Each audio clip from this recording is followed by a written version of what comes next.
I've been an Apple investor since 1981. I remember Steve Jobs, who almost destroyed Apple as a company. He built the Lisa. I bought the Lisa.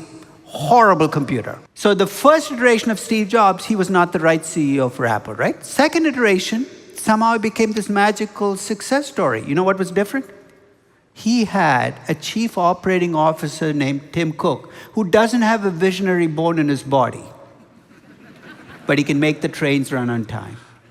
That was the difference.